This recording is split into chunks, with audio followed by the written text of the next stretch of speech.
It's a delight to introduce Michelle. I've known Michelle for a long time, and we've traveled together many times in many places in wine regions. She is a wine writer, an educator, a speaker, and a judge, a lifelong Texas resident, so she really knows what she's talking about today. Michelle has a bachelor's degree in political science and government and a master's degree in the history of the Christian tradition, and she is very interested in history and basically the culture of wine and wine as a lens on culture and history. She is a WSET Level 3 Advanced with distinction. She's the Franciacorta Brand Ambassador for Texas. And she's a freelance wine writer for trade and consumer publications, including Wine Enthusiast, Wine Business Monthly, The Buyer, Wine Searcher, and she's a contributor to Forbes. So with that, I hand it off to Michelle. Thank you. Thank you, Meg. And thank you everyone for being here. We're all coming in from all over the globe. So it's exciting to have such a great international group to learn about Texas wine of all things. I know that there's been some question about exporting, and unfortunately, Texas is not in a place yet with their wine industry where that's done. There's very little outside of the state of Texas, much less going to other parts of the world. So I am going to share my screen here and see if I can begin the PowerPoint presentation. All right. Okay. So this is just before I begin, this is a picture of a winery in the Texas Hill Country that I took this photograph a couple of years ago. I wasn't actually going to say anything about it, but as I'm looking at it, you can see some of the topography and the vegetation. So kind of keep some of that in mind as you as we talk about the Texas wine industry. And then also, I will talk about a little bit of the history of Texas here. And so you'll see the two flags there. We'll get to that. There's something notable about those two flags. So as we begin, I'd like to start with giving you a little bit of perspective. Even within the United States, people don't seem to understand the size of the state of Texas who don't live in Texas. I get funny invitations to attend lunches and tastings in Houston and Austin, and it's like, though they sound wonderful, I'm not going to drive 4 or 5 hours to go to a lunch to taste some wine. So this gives you some perspective, this slide. People speak of Texas, and right now, accurately so, as Texas is a wine industry. But you can see from the size of the state, when you look at France or even Germany, people don't speak of France or Germany as a single wine industry. So though it's accurate to say that about Texas at this time, as the evolution continues, there should hopefully become a time where Texas isn't a wine industry. There are industries within the state of Texas. So just to give you some understanding of the size here, Texas encompasses 268,820 square miles. So that's over close to 700,000 square kilometers. It surpasses France in area by more than 20,000 miles or more than 51,000 square kilometers. So there's some serious size that we're talking about when we look at Texas. Also, before I dive into the whole thing, I also want to give you a brief look at the American viticulture areas in the state of Texas. We will go into this in more detail going forward, but I just want to put this out there so that you can see kind of where the different places are. We're going to hone in on 2 of them, which is the Texas Hill Country and the Texas High Plains AVA. But I can tell you by looking at this, there's grapes grown all over the state of Texas. I am in Dallas, and there are grapes grown around us, north, a little bit south, a little bit east. So there's lots of parts of the state that are not even have an AVA at this point. All right, so we're going to start. I'm going to give you a one-page, a couple of seconds overview of the history of the state of Texas, which if any historian saw me doing this, they would be horrified, because in the state of Texas, children in school are required to take a year-long study of the history of the state of Texas, but we're going to do it in like 2 or 3 minutes. So basically, the recorded history of Texas begins with Spanish exploration along the Gulf Coast by a cartographer named Alonso Alvarez de Pineda. In the early 19th century, the area known today as Texas was considered more of a buffer zone between Spain and the United States, and they would have skirmishes and battles for land. In 1821, Texas won its independence from Spain, but since it was not part of the United States at the time, its independence from Spain made it then part of the country of Mexico. So it became part of the new Mexican nation that was being formed. At one point in that period where where Texas was owned by Spain, it actually had a short period where it was part of French, under French rule. So there's actually 6 flags of the state of Texas historically. And so France was in there for just a brief moment, but then it went back to Spain. So a key point to the independence of Texas is that in 1834, more than 30,000 American Anglos had settled into Texas. So colonists from the Union had moved down to settle into Texas. There were reasons for that that don't pertain to this, so I'm not going to go into that. But these colonists, along with Tejanos, which were Texas Mexicans, rose up against the increasingly centralized Mexican government in a revolt. The Texas Revolution lasted from October 1835 to April 1836. So here we have a picture of the Alamo. Although the Battle of the Alamo was won by Mexico, it signaled a key turning point in the War of Texas independence. So I spoke about the flags before. Texas declared its independence from Mexico on March 2nd, 1836. And at that time, it became the Republic of Texas. However, the Republic was unable to continually defend itself against Mexican incursions. So in 1845, it became the 28th state of the United States.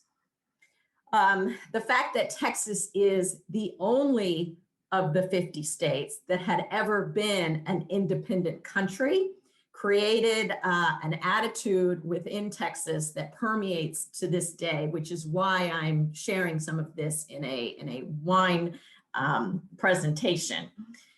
Texans are fiercely independent, and they have a general dislike of all forms of government and all forms of regulation.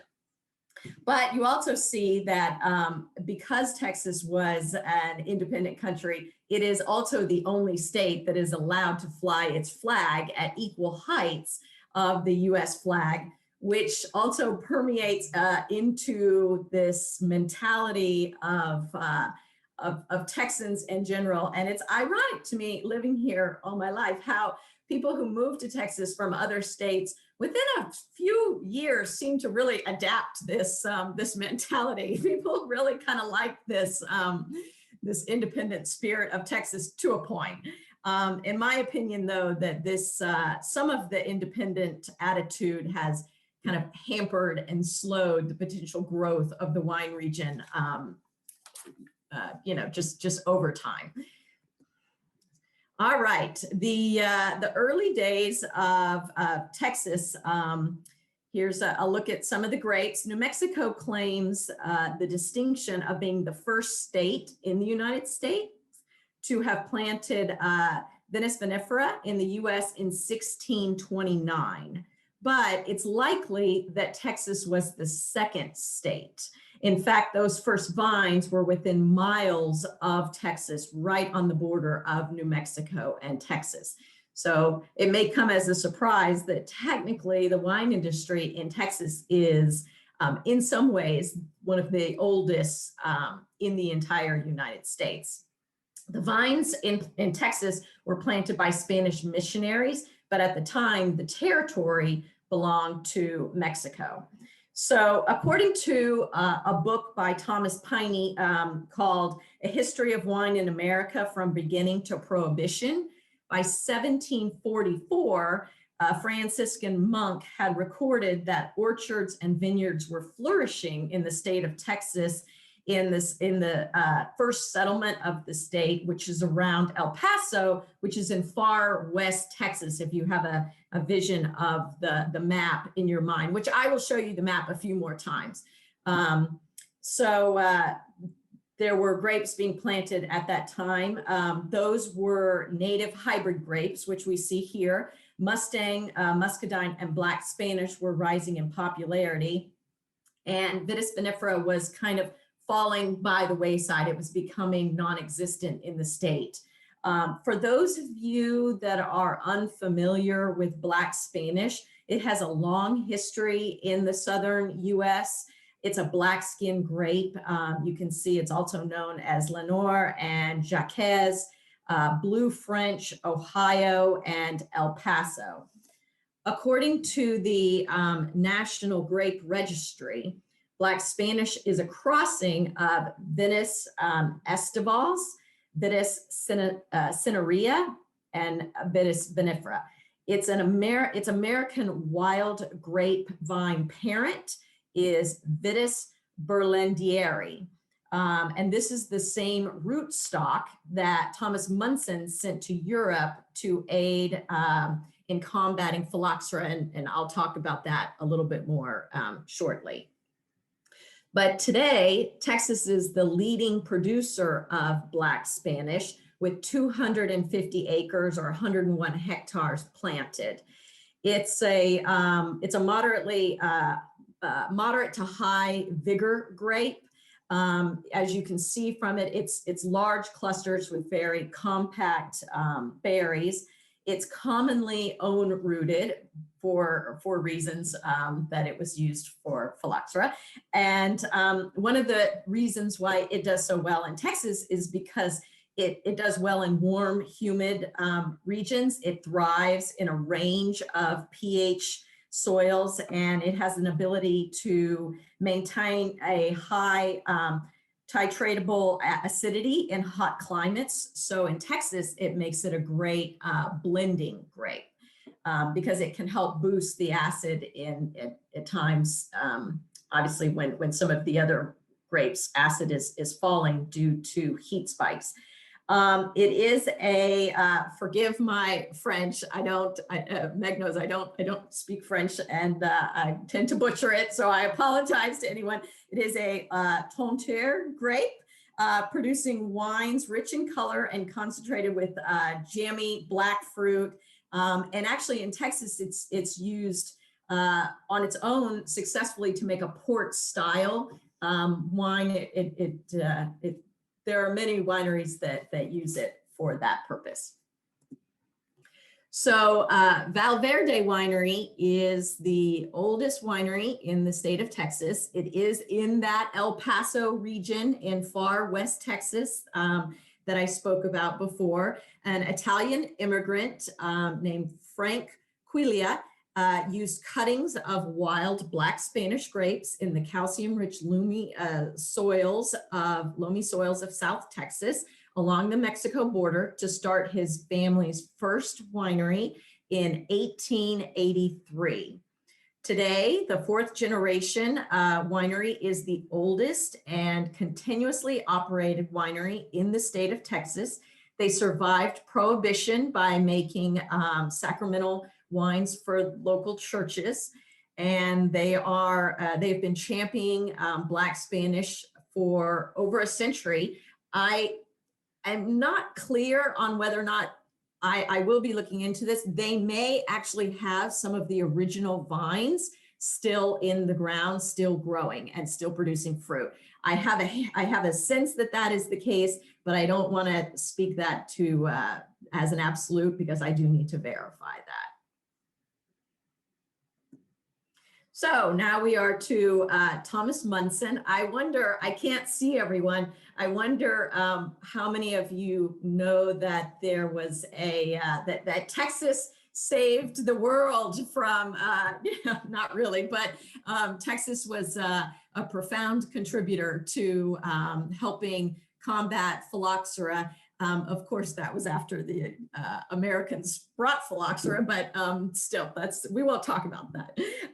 So as I alluded to earlier, Texas played a vital role in the fight against phylloxera. And this is an extremely condensed history of how that transpired. If you want to know more about it, there are lots of websites that speak to this. So under the direction Professor M. Pierre Viala from the Institut National Agronomique in Montpellier, French researchers set out on the second expedition of American rootstock in search of a solution for phylloxera. So they had already come to the United States once. They studied some of the rootstocks, but they did it in other parts of the United States. So they had come back because Viala had reached out to a respected horticulturist named Thomas Munson, who had a nursery in Denison, Texas, which is actually about an hour north of Dallas, where I am, right near the Oklahoma border. And Munson shared his extensive research on native Texas grapes and rootstocks. And then he sent Viala down south to the Texas Hill Country so that Viala could witness the grapes and the vines growing in very poor calcium-rich soils of the region to help understand how that would work transferring this over to France. So Munson suggested to Viala that he look at the Vitis Berlandieri, which is the Black Spanish, as well as Vitis condifolia and Vitis cinerea.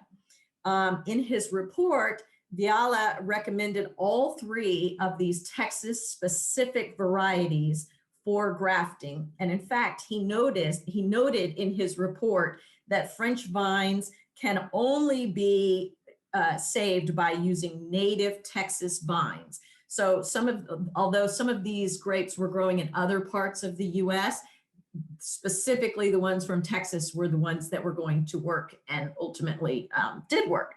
So for his efforts, Munson was awarded an Agricultural Medal of Honor, as you can see there, by the French Legion in 1888.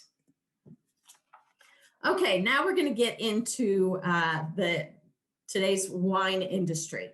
According to the Texas Wine and Grape Growers Association, Texas is home to 600 wineries. However, this number is misleading, and I will explain why, and then you'll start to understand the complications of the Texas wine industry. So the Texas Alcohol and Beverage Commission issues all the winery permits. But some Texas restaurants have winery permits so that they can sell wine under their own label, even though oftentimes those wines are not made from Texas fruit at all. Other wineries who sell bulk wine produced from outside the state and brought into Texas and sold out of tasting rooms are also considered to have Texas winery permits, although technically that is not Texas wine. Some wineries within the state, some of the larger wineries, have opted for opening additional tasting rooms. So you'll have tasting rooms in multiple locations in the state because of the size. And they are required to have a winery permit for each one of those locations. So it is more likely that Texas is home to 350 to 400 actual individual standalone independent wineries making wines from Texas fruit. As you can also see, Texas is the 5th largest wine producing state in the USA. It employs more than 100,000 workers. It has about 6,000 acres of planted vines and produces more than 14,000 tons of grapes annually. And it also contributes 13.1 billion to the Texas economy. This is a 2019 figure. I'm sure that it went down last year. It's probably down a little bit this year, but it's definitely on the rise again. The vineyard, I know, is it belongs to Ready Vineyard, which is in the Texas High Plains AVA. It is known as the Circle. And it's an experiment that is planted to observe how 360 degrees of full sun every day influences 8 different varieties that are planted in its 2.1 acre circle. It takes, and the winery says that they take a minimalist approach to any form of agriculture or pesticides or chemicals or anything in order to have the vineyard demonstrate what it's capable of doing in this experiment. So Texas is home, again, here's the map, to 8 current AVAs. You've heard the saying that everything is bigger in Texas. I don't know that you've heard that, but that is a saying within the US. Everything's bigger in Texas. And while that's certainly not always true when it comes to the state's geography, that is definitely true. Of the United States' 8 physiographic regions, 5 of those regions are found within the state of Texas. Texas is a convergence of north meeting south and east meeting west in terms of climate, vegetal life, wildlife, and topographic variations within the United States. So the 8 AVAs, I'll run through them quickly, are, and you can see it as well on the slide, the Texas High Plains, which is 12,000 square miles area, covers most of central and west Texas. It's the light blue up in the what we call the beginning of the panhandle on the west side of the state. Texoma, which is located about an hour north of me, hour and a half, in the north central Texas. It covers approximately 3,650 square miles, and it's located, as you can see, along the Texas-Oklahoma border. The Mesilla Valley is located in the far western tip of Texas, west of El Paso. That is where the original vines from Valverde were planted in the area that we were talking about earlier. The Texas Hill Country, which was established in 1991 and covers 15,000 square miles. It's the second largest AVA in the US. Escondido Valley, which was established in 92 and covers 50 square miles in far west Texas. The Davis Mountains, which was established in 99. It is the newest AVA, and it was actually the last AVA that was recognized in the 20th century. There's been a few others in California and Oregon since, but this was the last one in the 20th century. Bell Mountain, which was established in 1986, was the first AVA in Texas. It's located within the Texas Hill Country AVA, and it covers roughly 5 square miles in the southwestern parts of Bell Mountain. And Fredericksburg, which was established in 1988, comprised 110 square miles, about 80 miles west of Austin. Now, each one of these AVAs are important, but there are 2 that stand out that we will talk about today, as they are, at this stage, the most important AVAs in the state of Texas. So the first of those is the Texas Hill Country AVA. Geographically, the Texas Hill Country AVA, as I said before, is the second largest AVA in the United States. It is the largest is the Upper Mississippi River AVA, which stretches across 4 states, Minnesota, Iowa, Wisconsin, and Illinois. And it has a total of 29,914 square miles. The Texas Hill Country AVA is situated on what you see there, the Edwards Plateau, which is the southernmost part of the Great Plains of the United States. So the Great Plains in some parts, not all of Texas, stretches all the way down to the tip of that region. The Edwards Plateau is a broad landscape consisting primarily of erosive soil over hard Comanche limestone bedrock along the Balconies Fault, meeting the rolling hills of the land to the east. The region's lack of deep soil has historically made it more suited to be grazing land for cattle and sheep and goats, as opposed to farming crops. However, more recently, the poor limestone-rich soils have become a successful place for vineyards. It's actually, though, the northern part of the region includes the Llano Uplift, which is a low geographic dome of I'm sorry, I can't say the word. I'm getting stuck on the word. Igneous and metamorphic rock, primarily granite with layers of sandstone, granite, schist, and iron-rich soil. But it's actually, ironically, it's not an uplift at all, even though that's what it's known as. It's a geological wonder that's a result of younger sedimentary seabed eroding over time, leaving older rock predating the Precambrian era.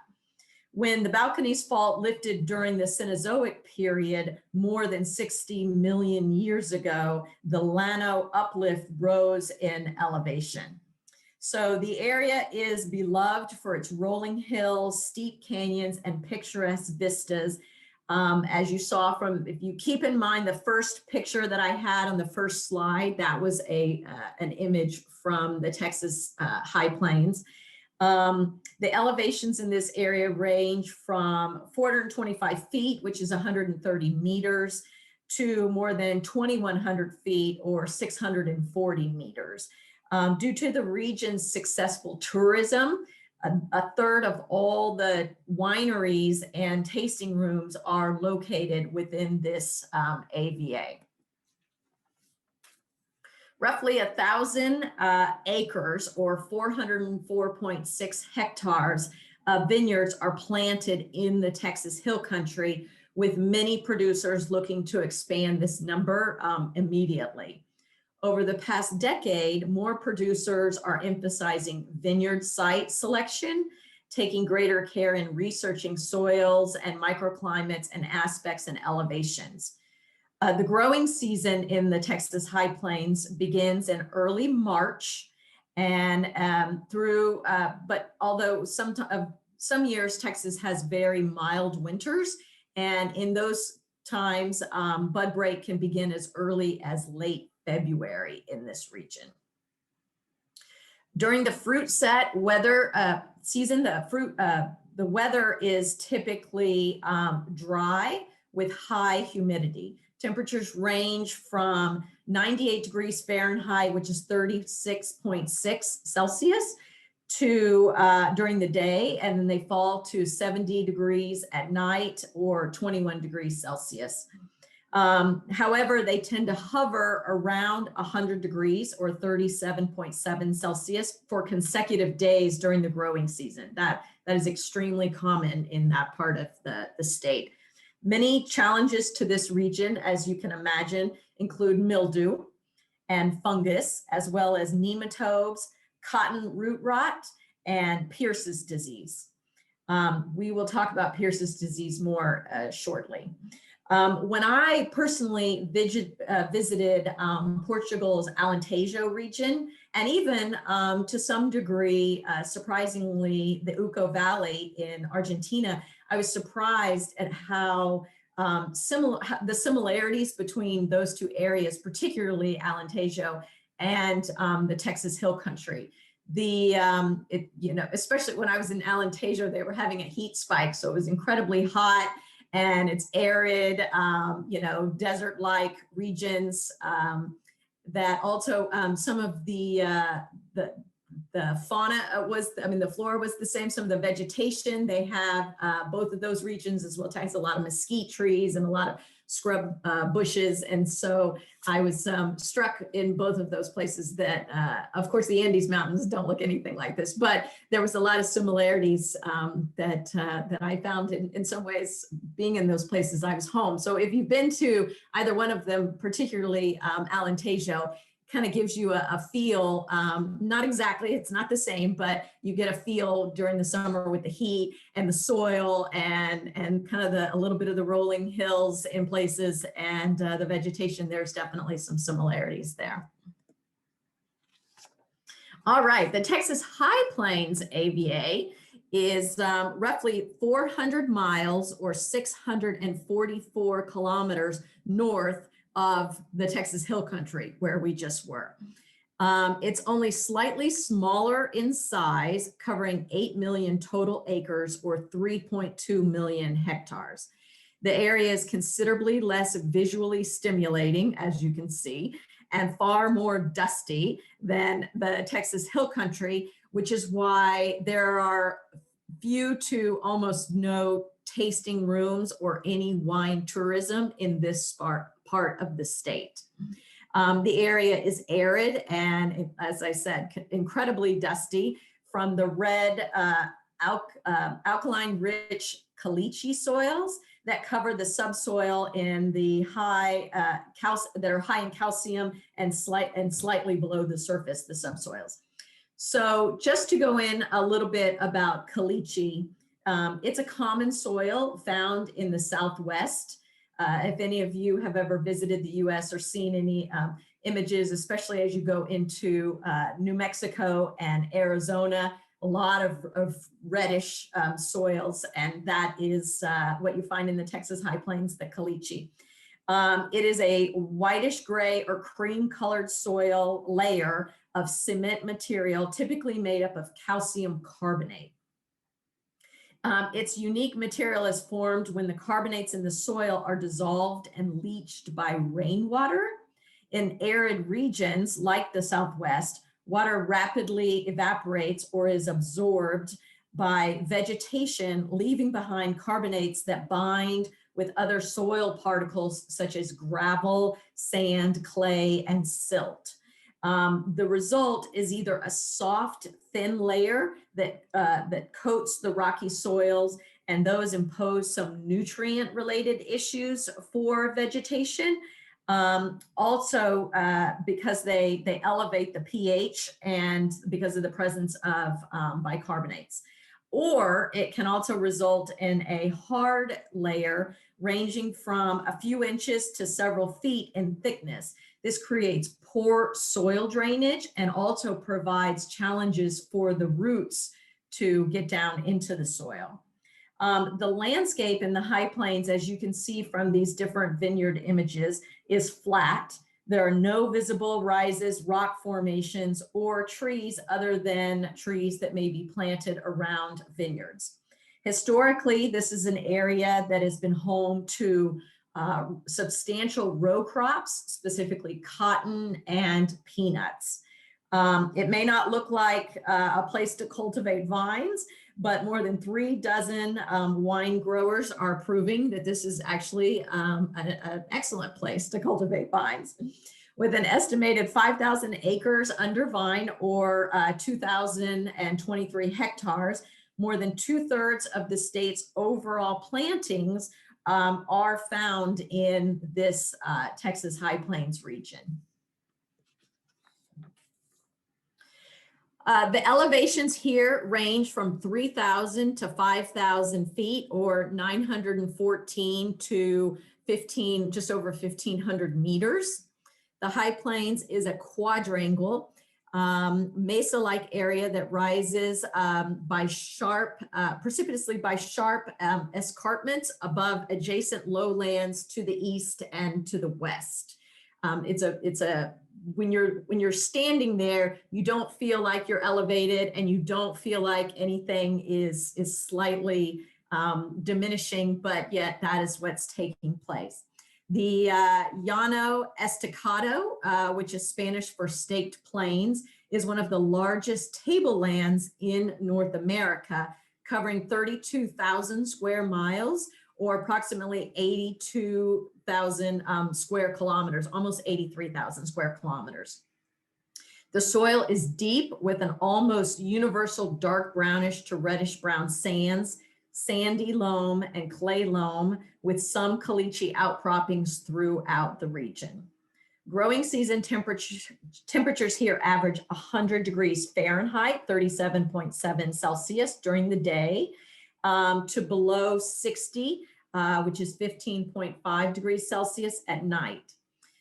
This diurnal shift is broad enough to allow the grapes sufficient ripening while also attaining their acidity. The top challenges of this region include hail, which is a big problem, late spring frost, which is another very big problem, heavy late summer rains, Pierce's disease, and off-target volatilized drift, which we will talk about more shortly. Frost can occur in the high plains as late as April or early May. Striking a balance with acidity, pH, and ripeness is a challenge because of the heat in this region, but the winemakers, of course, have become proficient over the years of walking this tightrope and accept these challenges as part of the terroir of the Texas High Plains AVA. So when I showed you these two regions and I told you that most of the wineries and tasting rooms are in the Texas Hill Plains, while most of the grapes are grown in the Texas High Plains, and you've seen now the state and the vast difference between those two regions. So as you can imagine, transporting grape juice is a problem that, a challenge, it's not a problem, but it's a challenge that exists within the state of Texas.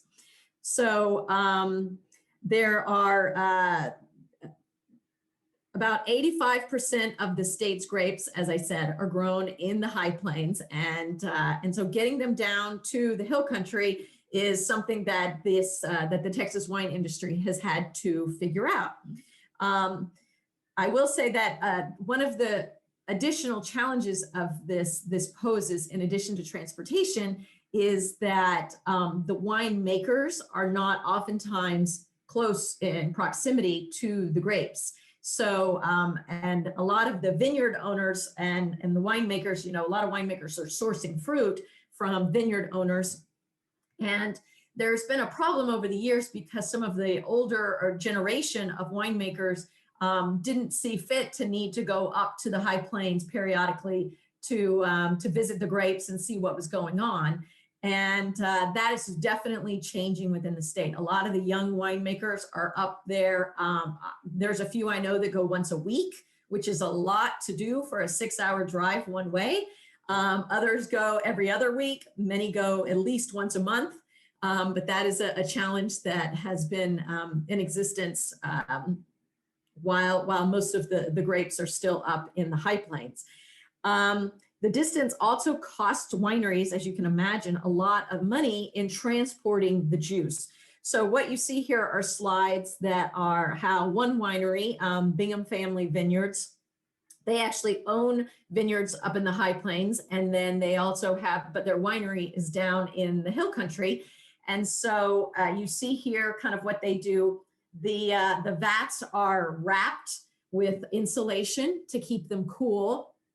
You see to the right of that, the units, the cooling units with the pipes that are tied into keeping the vats extremely cool. And then there was more pictures, but I didn't want to like overwhelm you with all of them. Because there's just pipes and cables and hoses going all over the place. And then they managed to get all of that into these large tankers, like what you would think you would see in the US oil traveling through the state of Texas. Sometimes when you're driving down the interstate and you see a tanker in the fall, it could be grape juice.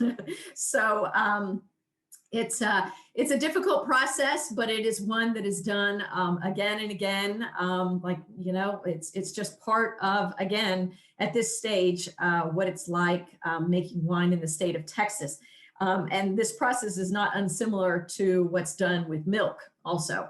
The state of Washington is another place where this is done successfully, because many of their vineyards are on the eastern side of the state, and many of their tasting rooms and wineries are near Seattle on the western side of the state. So there is examples of this being done outside of the state of Texas.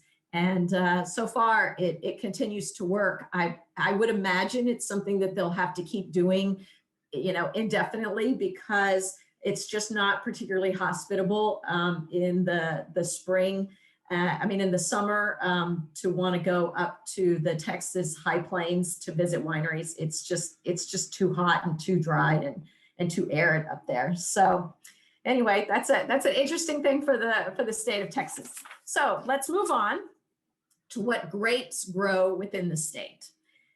Cabernet Sauvignon remains one of the most widely planted grapes in the state. However, many producers have gravitated towards warmer climate grapes, looking to Portugal, Rhone Valley, Spain, and Italy for inspiration.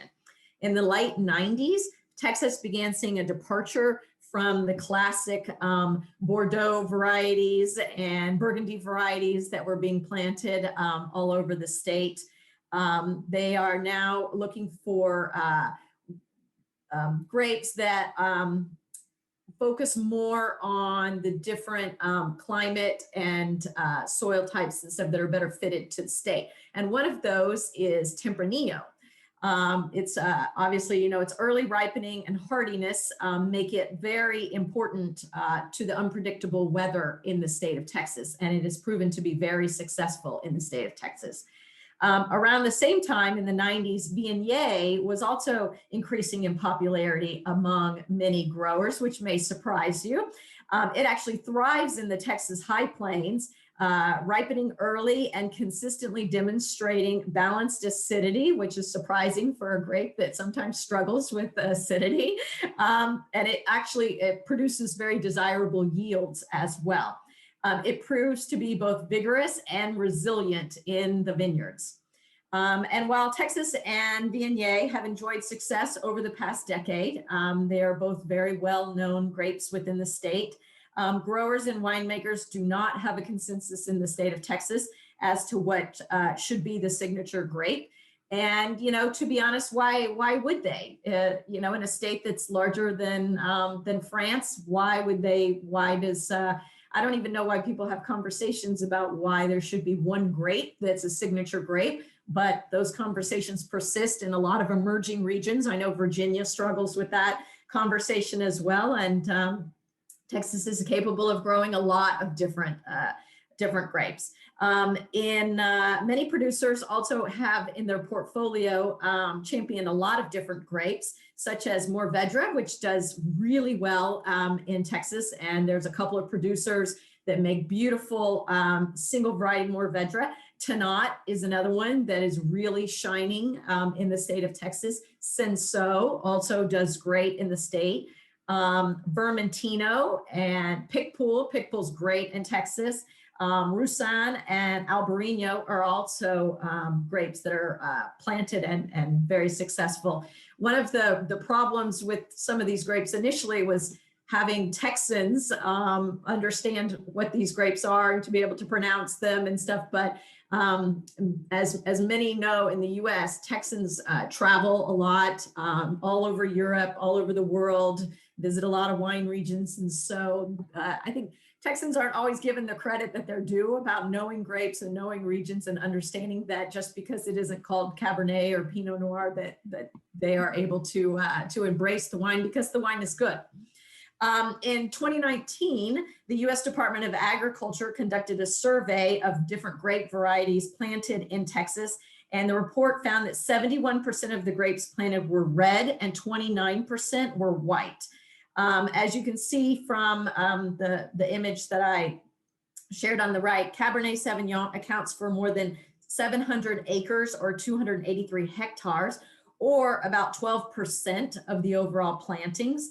Mourvedre grew from 77 acres or 31 hectares in 2015 to 250 or 101 hectares in 2019. So it's definitely a substantial increase. Tempranillo is second to Cabernet Sauvignon with more than 450 total plantings across 182 hectares, I'm sorry, and Merlot, Blanc de Bois, Mourvedre, Black Spanish, Sangiovese, Cabernet Franc, Viognier, and Malbec round out the top 10 of most planted grapes in 2019. Between 2015 and 2019, Texas also experienced a substantial growth in the plantings of Tannat, Alicante Bouschet, Taruga Nacional, Petit Syrah, and Cinsault. Albarino, Roussanne, Marsanne, and Trebbiano also saw sharp increases. However, there is one important thing to note that to date, Texas grape growers are not required to certify their crops. So this inquiry by the USDA was not mandatory and only contains information that was volunteered by grape growers to the government. Hopefully at some point we'll have something that we can say is definitive, but at this point, this is the best information that we can provide. Michelle, just a quick question there, because Richard Leahy's asked, and I'm not sure from what point you've just made that you'll be able to answer it. He was asking what percentage of Texan wine is made from native grapes. But if they don't need to certify, then you perhaps don't have that number. I don't have that number. I would certainly be willing to look into it for him. To the best of my knowledge, Black Spanish is the only, well, there's a little bit of Mustang out there. Very, very small. I mean, probably less than 5%. But Black Spanish is a grape that there are, sees I mean, I'm sure that it's still a very small percentage, but yes, I will be happy to look that up and get back with an answer on the percentage of native grapes. Lovely, thank you. Yes, thanks for the question. Okay, so when we talk about viticultural challenges, you know, there are two specific and widespread within certain parts of the state. The most significant, and so I'm just going to highlight these two because they are extremely significant within Texas. The first is Pierce's disease. Pierce's disease was first described in California in 1892, and it became widely established in Texas in the 1990s. No one is exactly sure why, but it's believed it's because of the warmer temperatures during the winter time. It's one of the most serious problems that are faced within the state. And it's caused by a bacterium known as Xylella fastidiosa. It survives and multiplies in the water conducting elements, the xylem of the grapevine. This bacteria, it produces a gel-like plaque substance in the xylem as it grows called a biofilm. And it creates a blockage and hinders the water uptake of the vine. It's spread by insect vectors, such as sharpshooters and spittlebugs, bugs that are in those families. Ironically, you know, we don't have them in Texas, but there's a big thing in the US this year about the brood X, the brood 10 cicadas. And the cicada family is one family that does spread Pierce's disease. We do have some cicadas in Texas, but because it's so hot, we don't get a whole lot of them. Anyway, so these bugs, they feed on the xylem and the sucking, and then it damages the grapevine.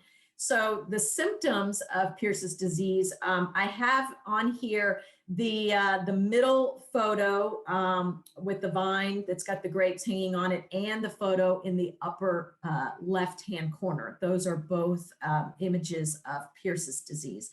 As you can see, the symptoms appear typically in late summer when the weather conditions are predominantly hot and dry, or when plants are under drought stress. They typically exhibit shoot wilting and premature defoliation. They may produce no fruit or have limited fruit production that's very poor in quality. Chlorosis and green fading colors will develop at leaf margins, which are dry and turn brown. You can see that very evidently in the photo in the upper left-hand corner.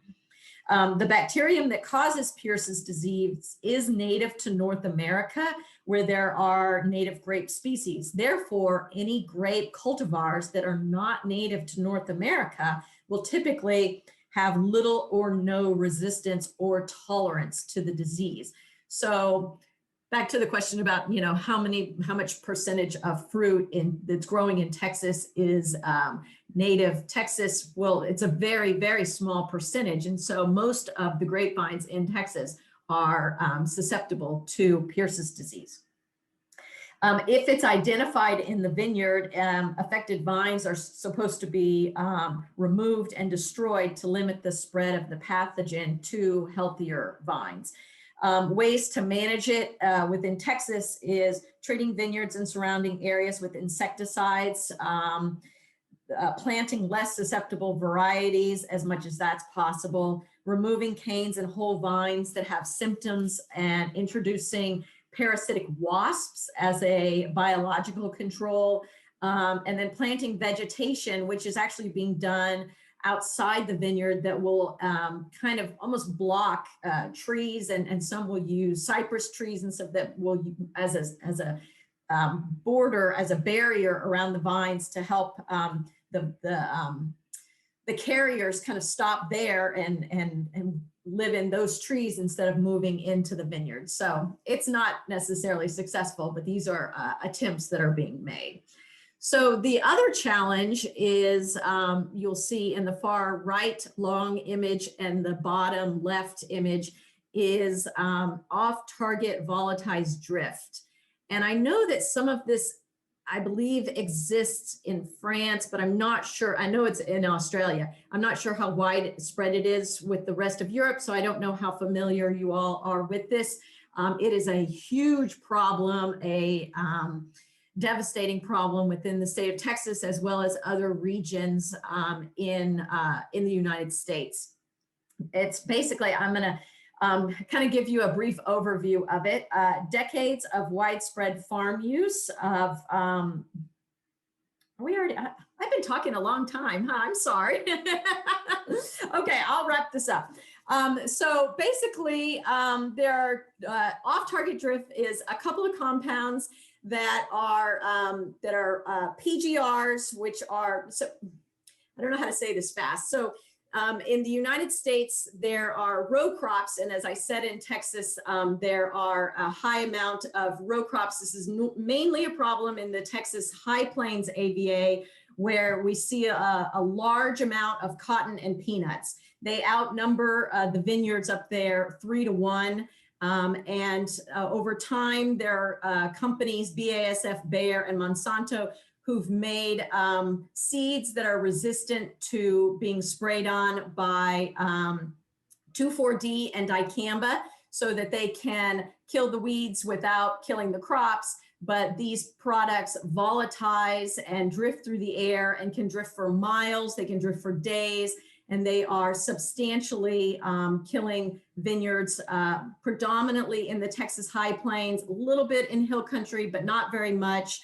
It is a colossal problem in the Texas High Plains. There are 170 cases that were reported in 2019. It's devastating the industry. And actually on June 4th, just a few days ago, a group of 57 grape growers in the Texas High Plains have filed the first ever class action lawsuit against Bayer, Monsanto, and BASF. The lawsuit is for close to $600 million in damages. It will take many years, I'm sure, for this to process the courts and get to a settlement. But it's crippling the vineyards up there, and if it's not resolved, I mean, it could come to the point where they may not even be able to grow fruit at some point. So there's that. And then I also want to briefly talk about another piece of legislation that just happened in Texas. It's been dubbed the Grape Compromise. This has been a problem in Texas since the beginning. It's been a fight within the industry and the growers for over 6 years. When we talk about the mentality of Texas and they don't want regulation and they want to be independent, it shows up a lot in this area. Trying to get Texas wines to be made from 100% Texas fruit has been a problem, as it is in a lot of emerging regions, but they've just come to an agreement. All the different growers and winemakers have just come to an agreement, and you can see it listed here with the new labeling that wines that are an AVA vineyard designation or a county designation will now be 100% Texas fruit. But if it just has a Texas only designation, like the one in the bottom right where it says for sale in Texas only, or even the one that says Go Texan, they can use 25% fruit from outside the state. Again, this has been a huge battle. There have been lines drawn in the sand, lots of fights, lots of bullying and manipulation by those who didn't want it to become 100% Texas fruit, ironically. But I personally am a huge supporter of 100% Texas fruit. As we all know here, all of us writers, no wine region becomes notable making wines with fruit from other regions. So this is a huge step forward for the Texas wine industry, and I'm thrilled to see this happening. Okay, the future of Texas, just a couple more things. As you can see, we're back to the size of Texas and France. So we need to continue to work on dividing up the state. The AVAs, the two main ones, the High Plains and the Hill Country, as I've already shared, are huge. So we need those two AVAs need to be further divided. There needs to be more AVAs within the state of Texas. Research and development, looking at soil, looking at topography, all these things are being done. And, hopefully over the next decade, Texas could have up to 20 different AVA. I mean, there's just a lot of room there to continue to be dividing and looking at the AVAs. The Davis Mountain AVA is probably the one that's most exciting for us in the state right now, because it has elevations between 4,500 to 8,300 feet, or just over 1,300 to 2,500 meters. So those are the highest elevations in the state. It's also a very cool climate. So there's some real exciting possibilities that exist there, and really well-educated and smart growers are working in that area to make sure that that happens. So just to conclude, I'm sorry I went so long.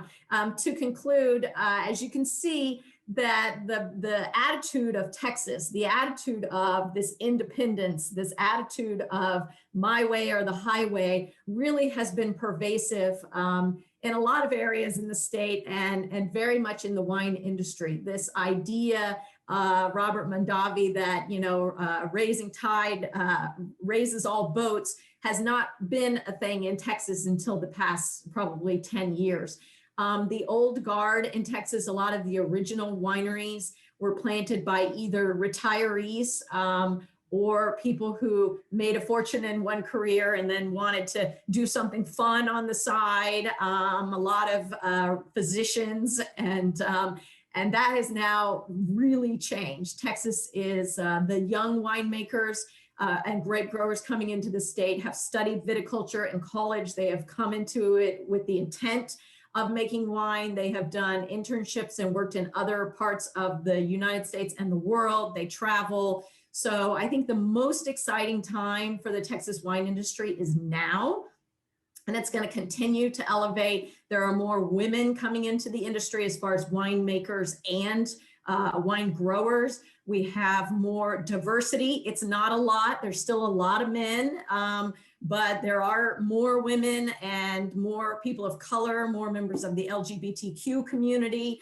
So, a lot of the young attitudes and stuff that are coming in is really wonderful. And I personally am super excited about where the industry's going. There is a lot of experimentation, not a lot of traditional method sparkling wines, a lot of pet nats happening in Texas, some piquettes, There's a lot of fun happening with some carbonic macerations and some skin fermented whites. So it's not just the, heavy, high alcohol reds.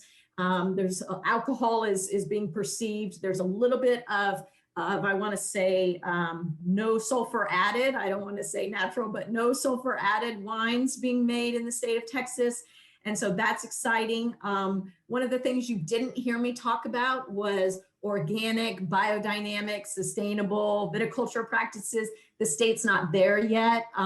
There's a little bit of that happening in the hill country, the high plains. Some of the grape growers are doing what they can to be as minimal intervention, but some of the grape growers are also row crop farmers. So mentality is changing, but it's changing slow. And like I just said, I think the future is now in Texas, and it's only going to get better.